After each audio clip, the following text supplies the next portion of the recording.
Welcome back to the Wellness Center, and we've been talking about the Psoas, the hip flexors, as they relate to our energy centers, the chakras. So this week, we want to talk about the third chakra.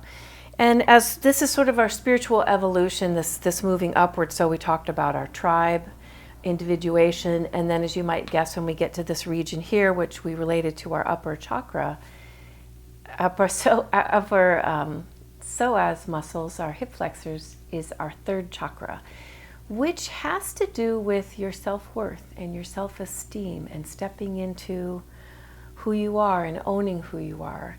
And as we've been reading Carolyn's, I've always felt it's helpful to go into her sort of directory for the chakras and how it relates to our body as well as our energy.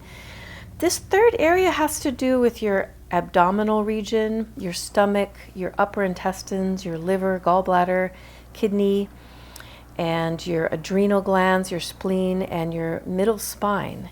So this area here is physically where we are housing this energy center that has to do with really believing in yourself and understanding who you are. A lot of times here at the Shala, I talk about svadhyaya. And it's probably one of my favorite topics. We have Svadhyaya series here in workshops. Sva meaning self and adhyaya meaning to get close to something. So the translation by Desikachar is to get close to yourself. And I think that's why years ago I decided to study psychology, because I found that understanding myself and people understanding themselves was incredibly interesting to me. And really walking down this path of reflection has been a life path for me. So on the emotional side of this, we might guess that this region for us emotionally is our trust, is our fear and our intimidation, our self-esteem, our self-confidence, our self-respect, care for oneself and others, our responsibility for making decisions, our sensitivity to criticism, and our personal honor. I love, Carolyn talks about this a lot, this idea of personal honor and how we really hold ourselves in this manner of actual respect. One of the beautiful things about the yoga practice is that every time we come to our mat, we bring our hands in front of our heart in namaste, which is really a gesture of respect. And I might do this back to T, which would be that I'm respecting her, but I always have to begin with myself and begin with respecting myself in the place that I stand in, the place of who I am. And again, as we talk about yoga and silence, I feel like the cricket in the mountain, like the breath in our yoga practice really brings us back to this place of self. And in our busy, crazy lives, oftentimes it's the one place that we neglect to go. So beautiful about our yoga practice to relate to Carolyn's words on where that brings us. So the third part has to do with, of course, where we might see manifestations of disease if we're neglecting our third chakra. One is interesting is arthritis. The other one is colon or intestinal problems, pancreatitis, diabetes,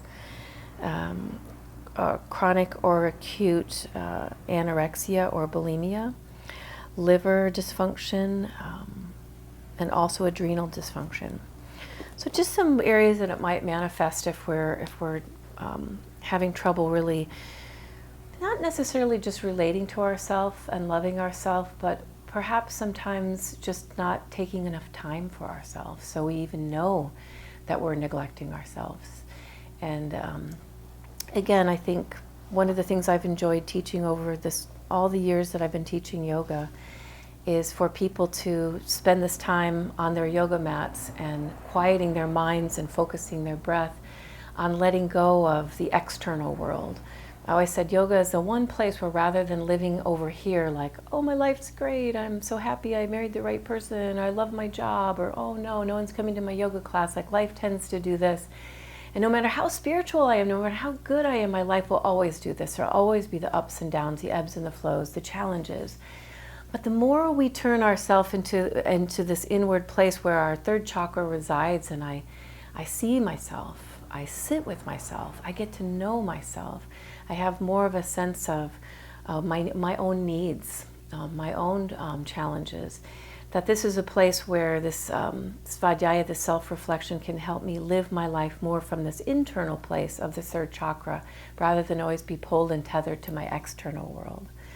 So as always, I just want to best ask all of you when you come to your yoga mats to set the intention of going this direction. And when you find yourself going this direction and looking at the person next to you and the pose they can do, or thinking about something you forgot to do yesterday, to come back to this place of just being fully present in yourself and in your silence and in your third chakra. My mantra at the Shala, which I love to share with all of you as much as possible, is there's no one to impress, there's nothing to prove, there's no competition, and to just be there for the one person that matters the most, for yourself. Namaste.